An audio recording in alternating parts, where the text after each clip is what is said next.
Nous bénissons, merci à la sœur Solange pour ces instants. Nous bénissons le Seigneur pour le huitième jour du 3e mois de l'année. Donc c'est vraiment une grâce d'être en vie en ce 8e jour de ce 3e mois de l'année. Certes, c'est un dimanche spécial, hein, mais je pense que la FEAM a reporté ça pour le dimanche prochain, pour le dimanche que l'Église évangélique au Maroc a dédié aux femmes. Donc c'est souvent le dimanche de la période du 8 mars. Mais pour cette paroisse, ce sera la semaine prochaine. Donc, frères et sœurs, Dieu s'intéresse à nos finances. Dieu s'intéresse à nos finances et à toutes ses composantes.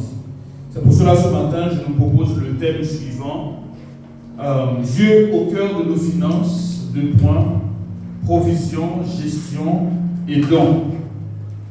Dieu au cœur de nos finances, provision, gestion et don. Nous allons voir ensemble ces 3 composantes. Donc, pour ceux qui notent, la première composante que nous allons voir, c'est Dieu au cœur de nos finances parce qu'il est le Dieu qui donne la provision. Deuxièmement, Dieu au cœur de nos finances et il désire que nous puissions bien les gérer, bien gérer. Et troisièmement, Dieu au cœur de nos finances et il veut qu'on donne. Donc je reprends. Dieu au cœur de nos finances parce qu'il est le Dieu qui donne la provision. Dieu au cœur de nos finances parce qu'il désire que nous puissions bien gérer. Et Dieu au cœur de nos finances, il veut qu'on donne. Ce sont ces 3 éléments, ces 3 composantes qu'on va voir ce matin, puisqu'il est encore 11 heures, qu'on va voir ce matin. Et ensemble et à la fin, on espère que chacun de nous sortira équipé pour ce mois de mars. Amen. Est-ce que ça va? Donc je pense que vous avez noté et nous pouvons commencer. Agé chapitre 2, versets 7 à 8. Agé chapitre 2, versets 7 à 8. Nous commençons avec le premier point. Dieu au cœur de nos finances parce qu'il est le Dieu qui donne la provision. Agé chapitre 2, versets 7 à 8, il dit: j'ébranlerai toutes les nations, les trésors de toutes les nations viendront, et je remplirai de gloire cette maison, dit l'Éternel des armées. Le verset 8, il dit: l'argent est à moi et l'or est à moi, dit l'Éternel. Amen. Ce texte est notre texte, ça fait partie de notre texte de base, puisque nous étudions le livre d'Agé. Et le peuple devrait reconstruire le temple. Vous savez, le temple était détruit et le peuple devait reconstruire le temple. Certes, dans le premier chapitre, on nous parlait de comment Dieu réprimandait le peuple, parce que le peuple construisait leur propre maison, mais oubliait la maison de l'Éternel. Mais au partir du chapitre 2, on voit que Dieu va promettre en disant au peuple que je suis fidèle. On a vu le mois dernier. C'est dans ce chapitre-là, je vais dire que je suis ce Dieu fidèle. Donc je veille sur ma parole. Ce que je dis, je vais l'accomplir. Et là, plus bas, juste après, il va dire: ok, vous allez reconstruire le temple. Peut-être certains, pour se poser des questions, se disant: mais comment on va faire pour reconstruire ce temple? Comment on va faire pour avoir les moyens qu'il faut pour reconstruire ce temple? Et là, Dieu va dire: j'ébranlerai les nations. Je ferai venir. Est-ce qu'on peut remettre le texte, le verset 7, pardon? Il dit: j'ébranlerai toutes les nations et les trésors de toutes les nations viendront. Cela veut dire que Dieu est en train de dire que même ceux-là qui sont autour de vous, vous vous rappelez dans le livre d'Exode, alors que le peuple d'Israël devait sortir, Dieu a dit à Moïse: je vais permettre au peuple de trouver faveur devant les Égyptiens, afin que quand ils vont sortir, que les Égyptiens leur donnent on va dire, des richesses. Est-ce que vous vous rappelez de cette partie-là, ou bien non, hein? On se rappelle, dans le livre d'Exode, lorsque les enfants d'Israël devaient quitter l'Égypte pour partir dans le désert, Dieu avait déjà promis à Moïse en disant que je vais faire en sorte à ce que les enfants d'Israël trouvent faveur devant les Égyptiens afin qu'ils leur donnent des choses. Donc Dieu est ce Dieu-là qui peut prendre des choses, puisqu'il s'intéresse à nos finances, il peut prendre des choses de la main des autres pour nous donner. Alléluia. Il dit, quand l'Éternel approuve la voie d'un homme, il dispose favorablement.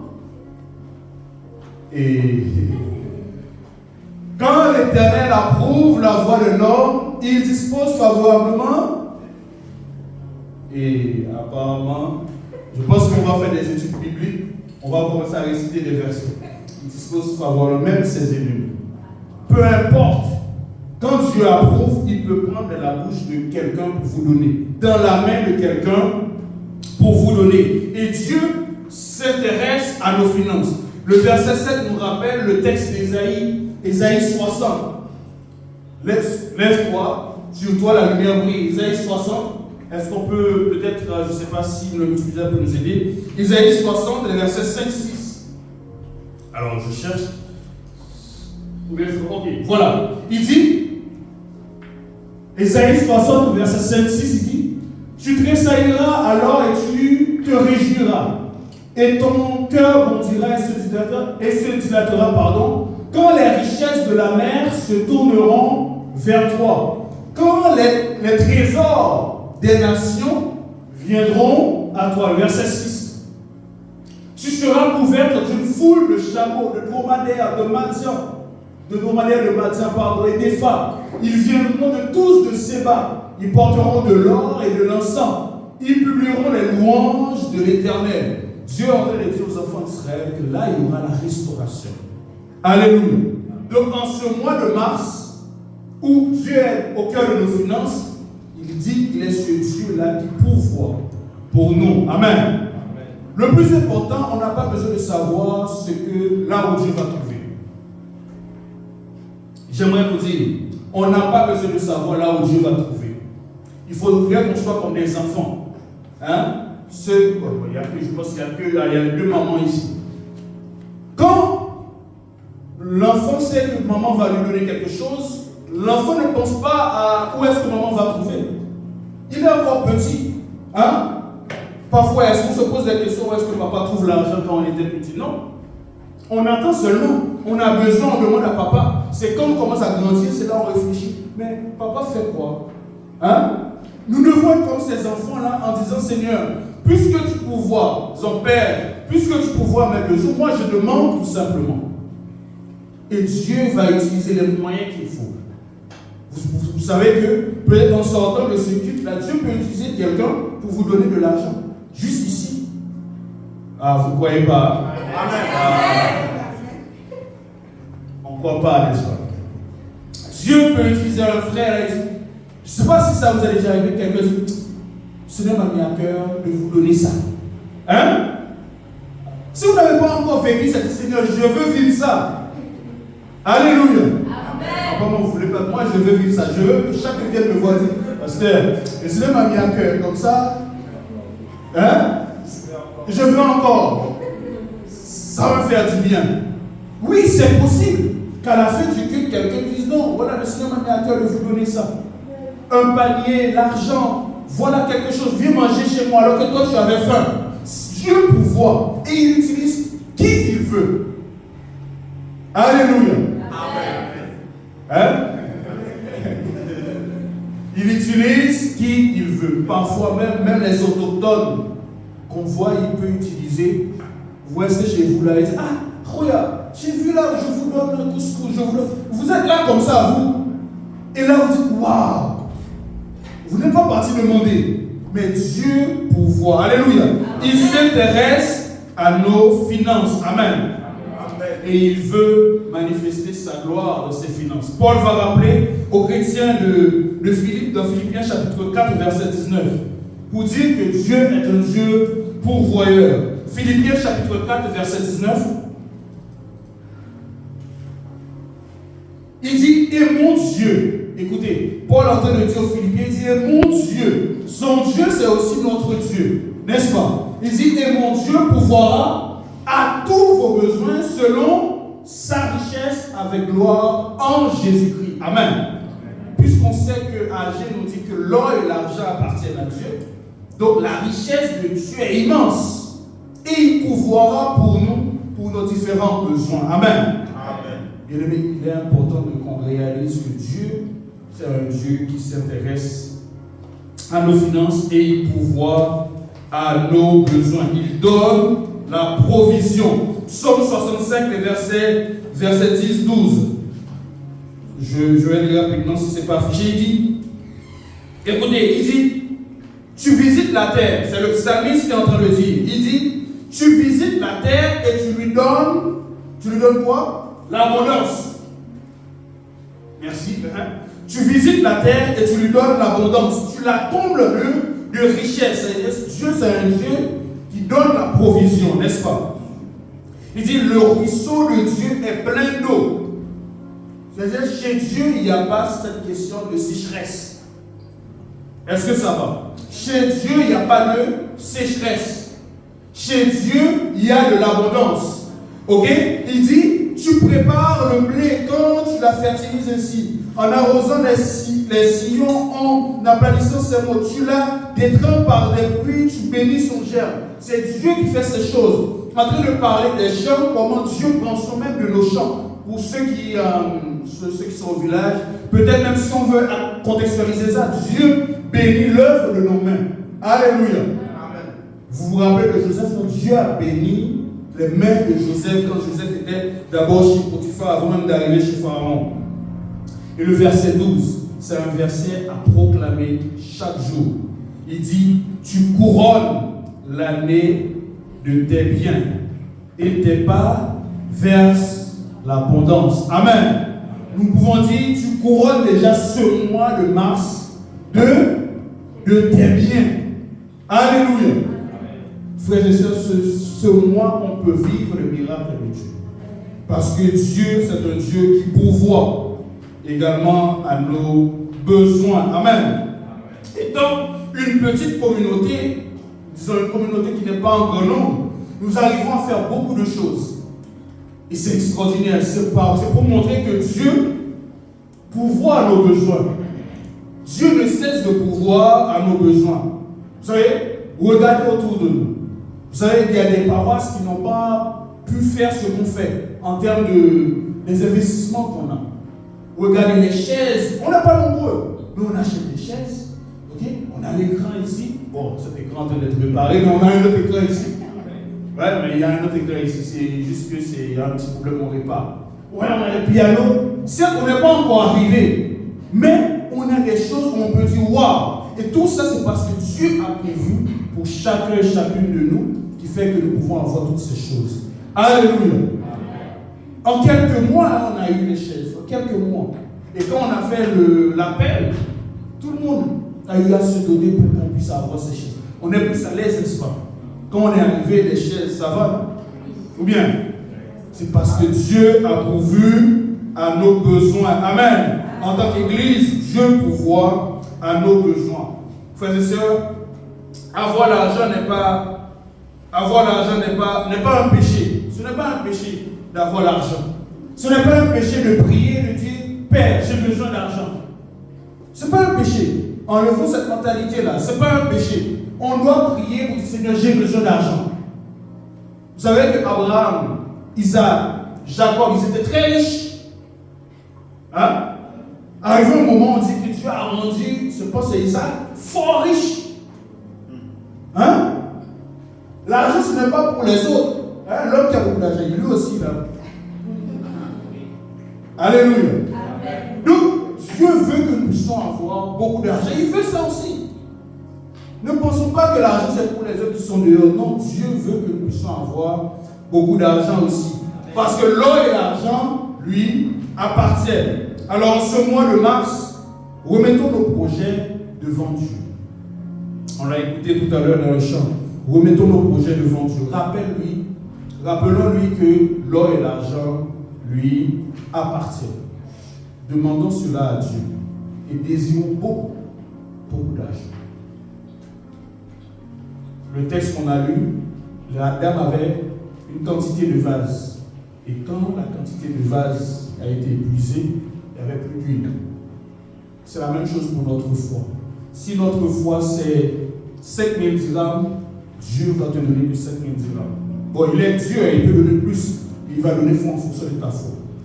Mais si tu es comme moi qui demande beaucoup, tu vas avoir beaucoup. Alléluia.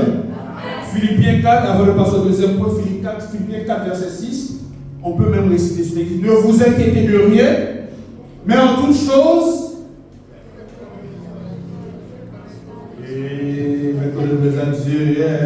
est-ce qu'on peut le lire? Ah bon, c'est éternel, on y va. Philippiens 4, 6, ne vous inquiétez de rien, mais en toute chose, vos besoins à Dieu,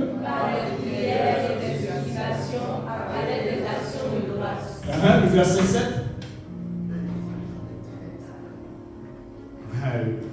Vous qui n'avez pas la Bible, mon Dieu pourvoira à tous vos besoins. Donc vous voyez, c'est important d'avoir nos Bibles, sinon multimédia, le Seigneur vous fortifie. Alléluia. Amen. Donc Philippiens, je relis pour nous Philippiens chapitre 4, versets 6 et 7.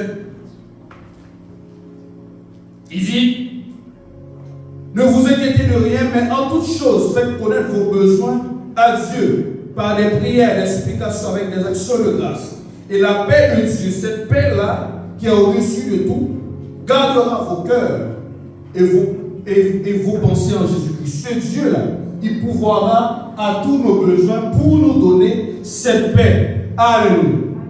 Est-ce que ça va? Donc, le premier point, je disais que Dieu au cœur de nos finances, et il est quoi? Et il est qui? Il est le Dieu qui donne la provision. Deuxièmement, Dieu au cœur de nos finances, et il désire que nous puissions bien gérer. Amen. Donc Dieu au cœur de nos finances, et il est le Dieu qui donne la provision. Deuxièmement, Dieu au cœur de nos finances, et il désire que nous puissions bien gérer. Amen. Dieu nous bénit et Dieu veut nous bénir, mais il désire que nous soyons de bons gestionnaires. Alléluia. Un bon gestionnaire n'est pas seulement un consommateur. Un bon gestionnaire est plutôt celui-là qui fructifie son argent. Ok? C'est quelqu'un qui sait comment dépenser son argent. Il n'est pas seulement un consommateur, c'est-à-dire dès qu'il y a l'argent, il dépense, il achète, il consomme, non. Mais il est également celui qui sait fructifier cela. Dieu veut, il désire qu'en ce mois de mars, alors qu'il va donner les finances, il veut que les finances que vous avez, que nous avons, que nous aurons, que ces finances-là fassent quoi? Soient fructifiées. Ok? Qu'on puisse bien gérer ces finances-là. Est-ce que ça va? Je sais que cette partie, on n'aime pas trop. La dernière partie, on ne doit même pas l'aimer. Dieu veut que nous puissions bien gérer nos finances. Mais la question que nous nous posons, sommes-nous de bons gestionnaires? Est-ce que tu es de bon gestionnaire? Vous savez, parfois nous demandons de l'argent à Dieu et il ne donne pas, ou bien il tarde à nous donner parce qu'il veut que nous puissions gérer mieux.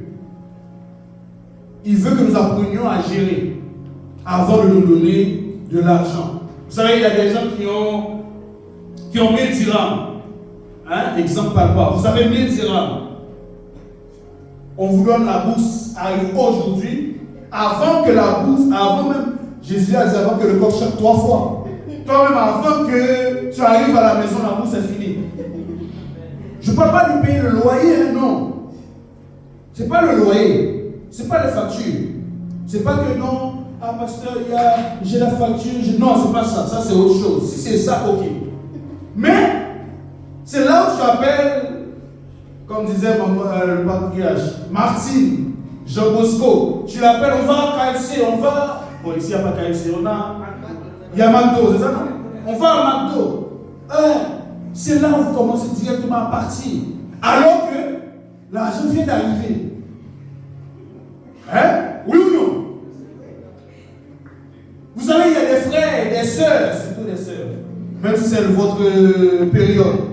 Vous achetez des habits alors que vous en avez déjà. Vous avez des habits. Je ne dis pas de ne pas acheter des habits, non.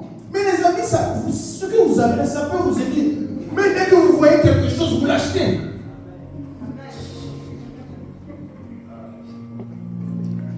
Hein, les sœurs? Après, c'est vous encore qui dites, Seigneur, j'ai besoin d'argent. Il va vous donner comment? Ce que vous avez là, si vous arrivez à gérer, ok. Je ne dis pas d'acheter, de ne pas acheter des habits, c'est pas ce que je dis. Mais il faut d'abord vous contenter de ce que vous avez et faire de cet argent quelque chose de mieux. Est-ce qu'on est d'accord?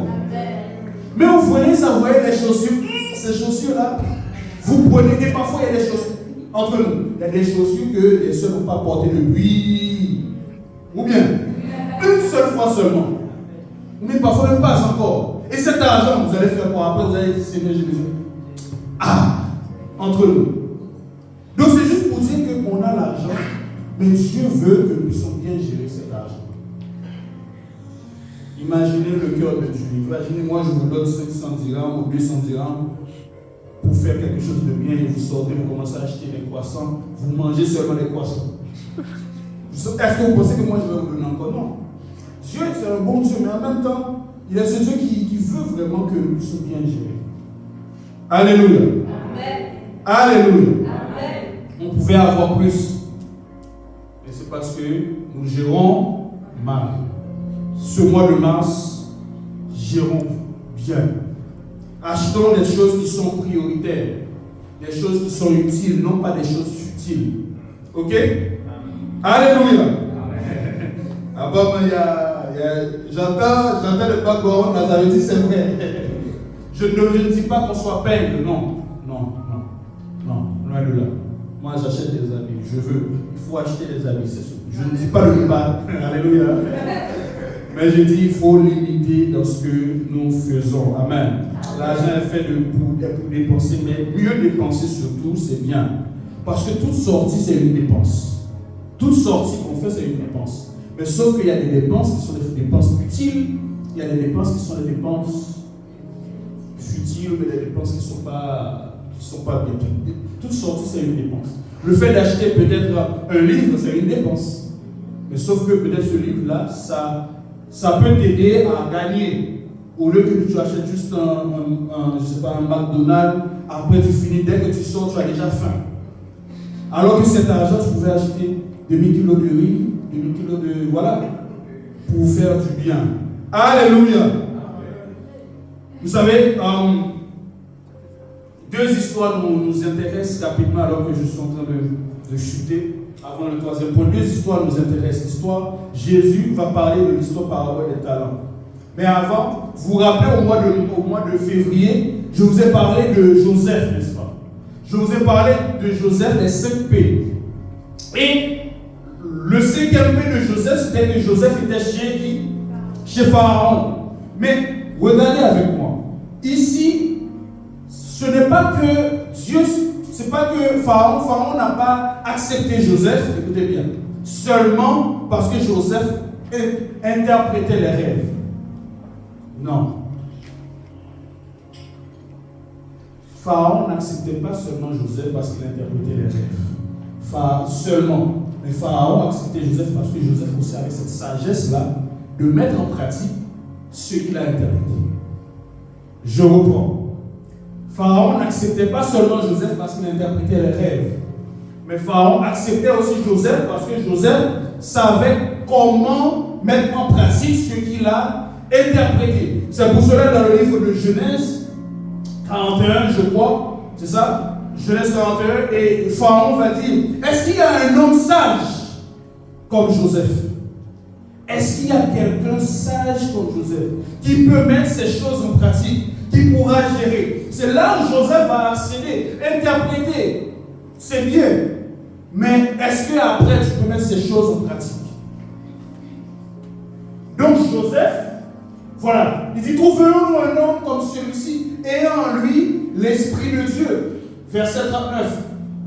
Et Pharaon dit à Joseph, puisque Dieu t'a fait connaître ces choses, il n'y a personne qui soit aussi intelligent et aussi sage dans la gestion. Ok? Verset 40. C'est possible? Verset 40. Et je t'établis sur ma maison et tout mon peuple obéira à tes ordres. Le trône seul m'élèvera, au-dessus de toi. Joseph est accédé à ce poste, pas parce que seulement il a interprété les rêves, mais c'est parce qu'il savait aussi gérer.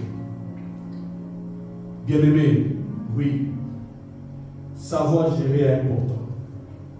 Pour être riche, vous savez, ceux qui sont riches, ce qu'ils font, ils investissent.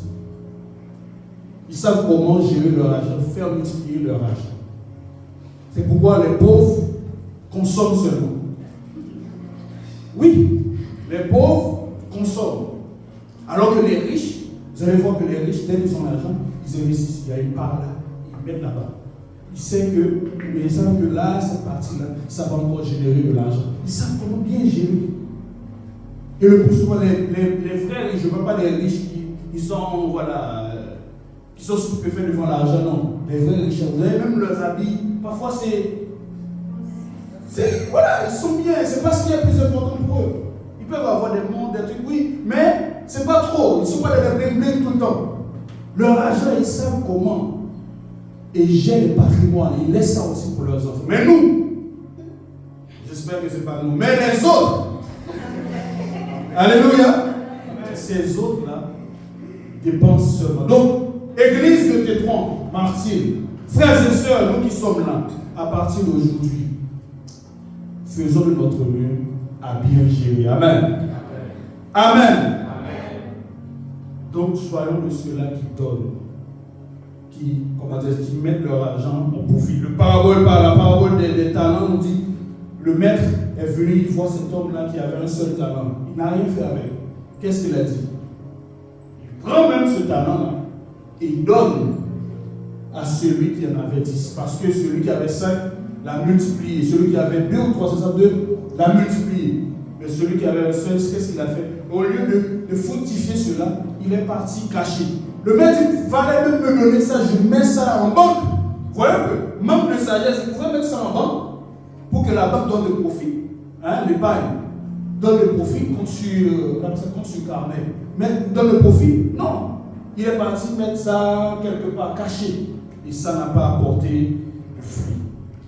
Malheureusement. Et Dieu a dit, dans la parabole, la Bible a dit dans le livre de Matthieu 25, je crois, il va dire, ce sont ces personnes-là également qui ne sont pas, productives, qu'on va les jeter. Alléluia. Troisièmement, Dieu est au cœur de nos finances et il veut quoi? Il faut dire bien, il veut. Nous, on aime recevoir, on n'aime pas donner. Je savais que ce troisième point, on n'allait pas le dire. Dieu au cœur de nos finances, il veut qu'on fasse quoi? Dis-le avec moi, il veut qu'on fasse quoi? Il veut qu'on donne. Voilà. Il faut que moi je donne, que toi aussi tu donnes. Amen. Oui, c'est la partie qu'on n'aime pas en tant que chrétien. On n'aime pas donner. Certains. Mais je sais qu'à Tétouan, on aime donner. Amen. Amen.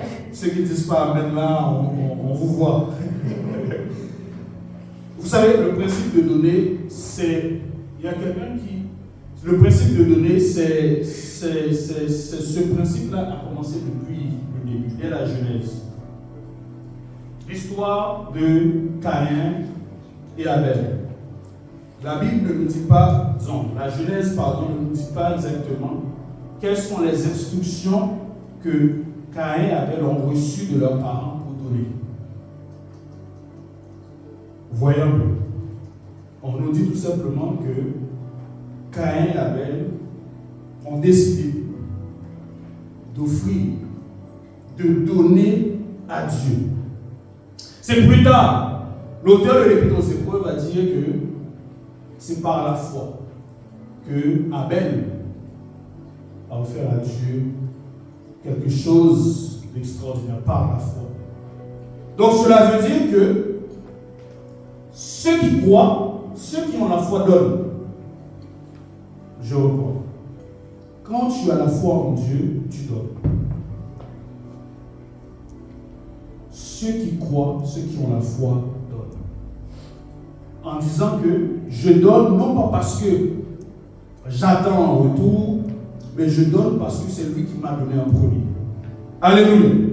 Quand je donne les offrandes ou la dîme, ou même aux autres, on le verra tout à l'heure, je ne donne pas juste pour que je puisse recevoir, oui, il y a ça. Mais je donne parce que celui-là m'a donné en premier. Et je donne à Dieu ce qu'il me donne.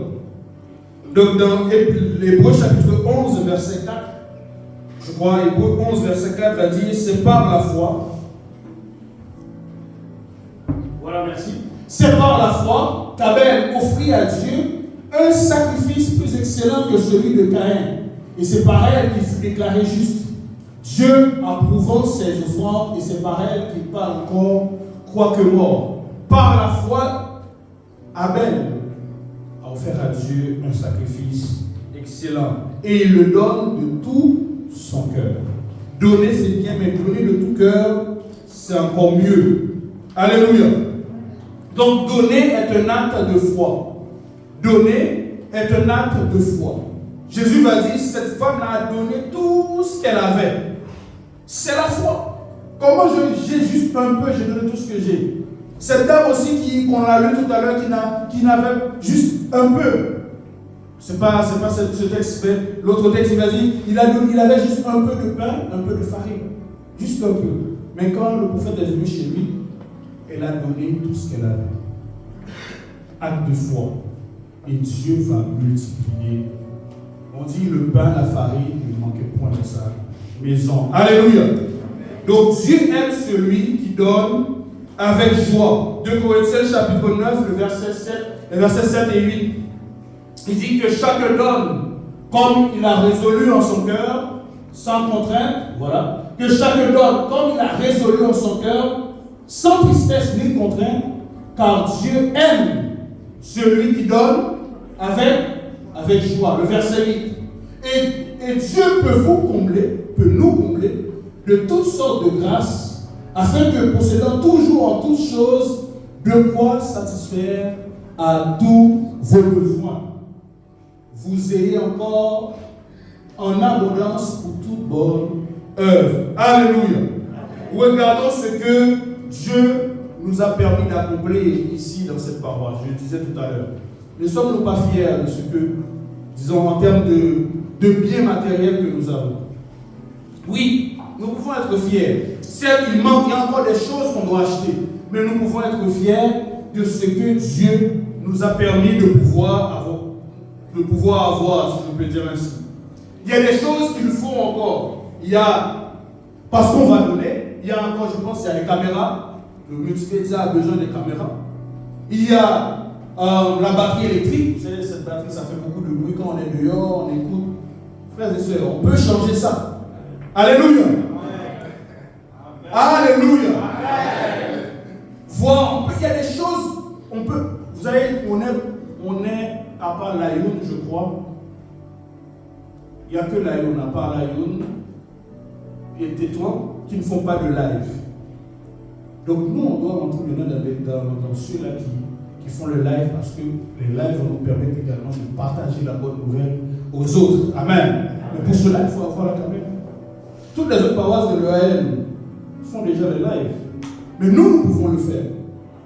Si et seulement si on a les moyens qu'il faut pour pouvoir le faire. Donc il y a des choses qu'on peut faire. Les tenues pour la chorale, la chorale devant nous. Vous savez, quand vous regardez certaines églises, vous voyez leurs chorales, elles sont jolies comme ça. C'est parce que les gens donnent. Oui, c'est ça, c'est la réalité. Parfois, on ne peut pas envier aux autres si nous on ne donne pas. Est-ce qu'on est d'accord? Il n'y a pas de question de dire, regardez comment cette église est jolie. Non, c'est parce que les gens donnent. Et il y a le fait de donner, il y a aussi la gestion aussi. Ces deux choses ensemble font en sorte que cette église, donc ces églises, arrivent à avoir ces choses. On a donné, on a des chaises. On a donné, il y a des pianos. On a donné, il y a Il y a ça, c'est bon, les bases, c'est ça. Oui, on a donné, il y a la télé, on a donné, il y a ce qu'il y a derrière, parce qu'on a donné. Et parce qu'on va donner, il y aura encore d'autres choses. Alléluia. Amen. Oui, toutes ces choses, c'est en donnant. Proverbe chapitre 3, le verset 9 et 10. Proverbe 3, verset 9 et 10. Pour parler, il dit, honore l'Éternel avec tes biens et avec les prémices de tout ton revenu. Quelqu'un va dire, moi je n'ai pas revenu. Hein? C'est même pas revenu, c'est aller seulement, ça ne revient pas. Alors tes greniers seront quoi? Seront remplis d'abondance. Et tes cuves regorgeront de mûres.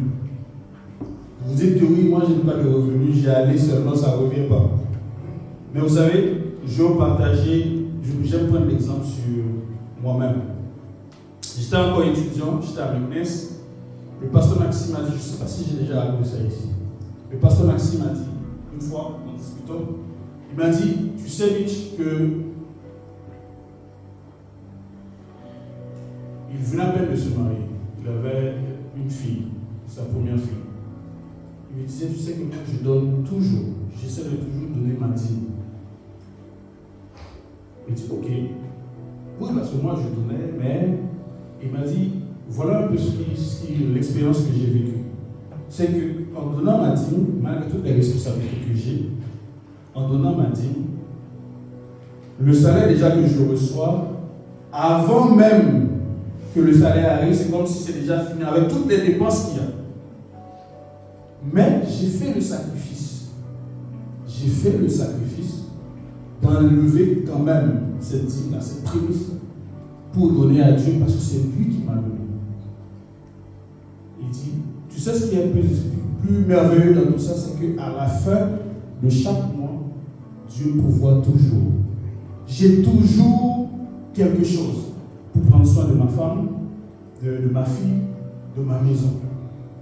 Quand il m'a dit ça, c'est comme si c'était une révélation. Pouf. Il dit, quoi? Ah bon? Dieu peut faire ça alors que c'est chaud. Depuis ce jour-là, il dit, non, désormais, je vais donner moi-même pour expérimenter ce Dieu qui donne, mais ce Dieu qui fait ces choses extraordinaires. Depuis ce jour-là, j'ai décidé à essayer que j'avais d'enlever pour donner à Dieu. Et je vous garantis, il y a eu des moments de galère dans ma vie. Il y a eu des moments de galère, mais Dieu ne m'a jamais laissé être indigent. Jamais. Je reprends. Dieu ne m'a jamais laissé être indigent. Vous savez, les indigents, les gens qui commencent à demander, qui m'emmènent partout. Non, non, non. Dieu fait toujours, il envoie toujours quelqu'un. Oui, il y a des moments de galère, des moments où je me dis, ah, c'est chaud. Mais Dieu fait toujours de son mieux pour que quelqu'un me donne quelque chose afin de subsister. Alléluia. C'est juste pour dire que quand on donne à Dieu, c'est déjà un acte de foi. Parce que c'est lui qui nous a donné en premier. Ce n'est pas une faveur qu'on fait à Dieu. Ce n'est pas une faveur qu'on fait à l'église. Et ce qui est bien, c'est qu'ici, dans l'EM, l'argent que nous donnons, là, à la fin de l'année, on nous montre cet argent. Le chiffre. Oui ou non? Ceux qui participent à l'Assemblée générale. On nous montre, on dit qu'on a dépensé tant, on a dépensé tant, on a dépensé tant, il reste tant. Oui ou non? Ce qui est différent dans plusieurs églises. C'est-à-dire, ce que nous donnons là, c'est pas que ça va de la poche de quelqu'un, non. C'est pour nous-mêmes encore.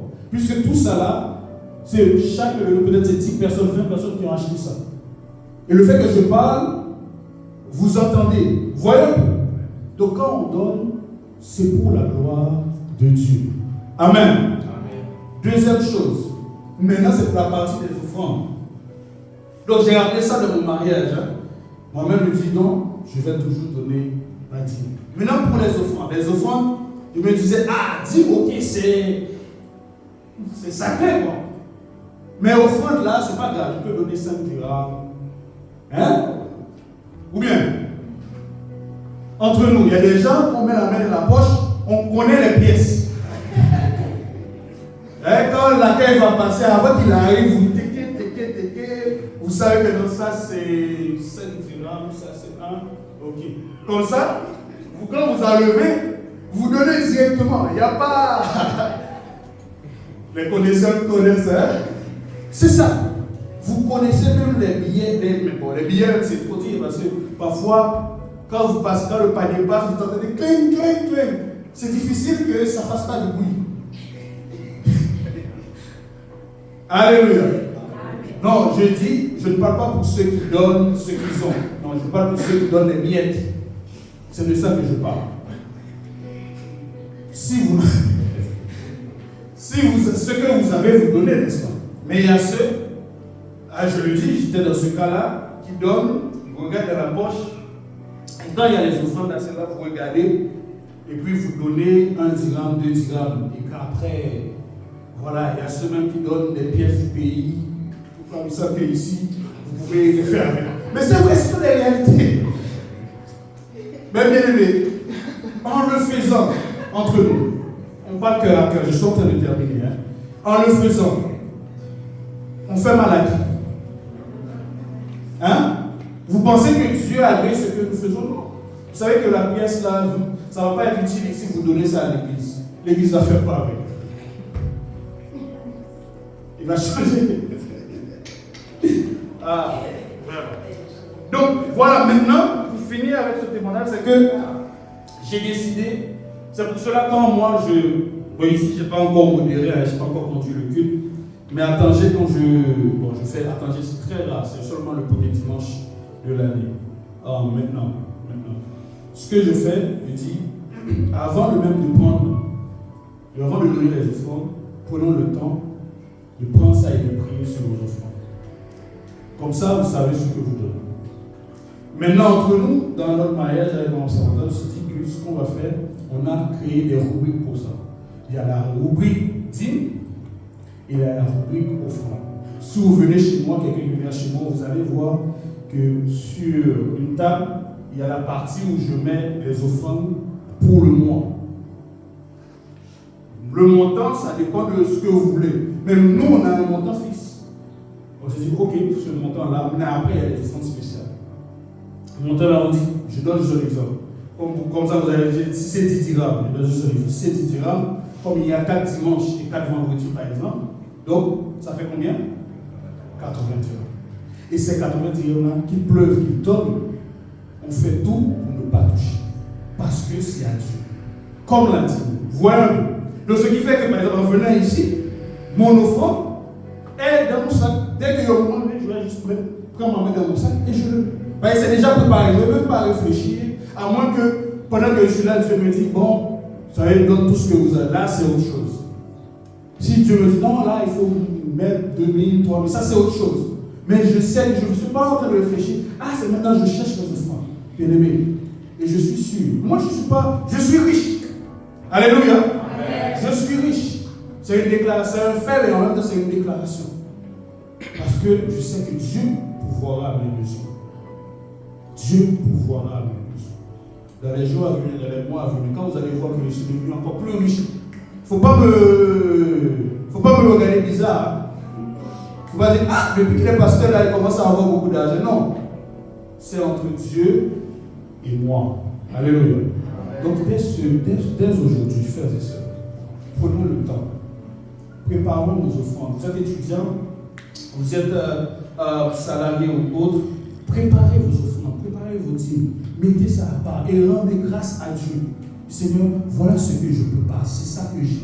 Même si c'est un dirham que vous avez, si vraiment dans le cœur c'est un dirham, donnez ça à Dieu. Ce n'est pas une question de montant, je parle de tout cœur. Je dis Seigneur, vraiment, c'est ce que je peux donner, c'est ce qu'il y a vraiment de tout cœur. Tu vois ça, je mets ça pour l'église. Pour ton œuvre d'abord. Ça c'est là ce qu'on donne à Dieu. Et maintenant, alors que nous donnons, Dieu nous demande de donner aussi à ceux qui sont autour de nous. Il veut qu'on donne à ceux qui sont autour de nous. Je ne vais pas prendre 20 dirhams, venir donner à l'église, à part les offrandes bien sûr, et alors qu'il y a mon frère qui est à côté de moi qui n'a pas l'argent, et je sais qu'il n'a pas l'argent. Ça, c'est pas bien. Je ne peux pas savoir que moi j'ai de quoi manger alors que lui n'a pas de quoi manger. Et puis après on va dire non, Dieu, non. Dieu t'a mis à côté de lui pour que tu l'aimes aussi. Je ne dis pas qu'il devient dépendant de toi, non. Ça, c'est la paresse. Non. Mais je parle de quand on a, on donne aussi aux autres. Il y a des moments, il y a des frères et des soeurs que vous savez que lui n'a pas d'argent pour manger. Invite le frère. Invite la soeur. Dans le bon sens, hein, les frères, il ne faut pas profiter. Voilà. Alléluia. Il faut mettre les mots sur les i. Il ne faut pas dire non, je vois tes soeurs là, je vais après. Non, non. Si c'est ça, vous aurez des problèmes. Ok? Donc si c'est comme ça, les soeurs ne partez pas seules. Partez avec plusieurs. Voilà. Comme ça, ça va éviter des problèmes. Oh, je vous invite au restaurant, c'est quoi? Partez à deux. Je viens à deux. Dans le Seigneur. Parce que là, pour éviter les mauvaises. Voilà, c'est juste pour dire que vous faites ça. Vous donnez aux frères, vous donnez aux sœurs. Les amis, vous avez Dieu, vous pouvez donner. Et je pense que le Seigneur va nous aider. Et c'est ça donner aussi. C'est donner à ceux qui sont autour de nous. Jésus, quand il revenait, il va dire, j'étais nu, vous ne m'avez pas donné, vous ne m'avez pas donné d'habit, vous ne m'avez pas habillé. Et vous allez dire, ou bien on va dire, mais Seigneur, quand est-ce je vous ai vu nu, que je t'ai vu nu? Il va dire, chaque fois que tu vois quelqu'un autour qui est nu et que tu fais ces choses, c'est à moi que je le fais. Chers frères et sœurs du martyr, Dieu au cœur de nos finances, il est le Dieu qui donne la provision. Il est le Dieu qui veut, qui désire que nous puissions bien gérer. Deux, il est ce Dieu qui veut qu'on donne. Trois, que chacun de nous soit également ceux-là qui donne, qui gère et qui crie à Dieu quand nous sommes également dans le besoin. Que le Seigneur nous bénisse abondamment. Alléluia. Est-ce qu'on peut se lever pour prier pendant qu'on apporte la Sainte Seine? On va prier juste. Prie.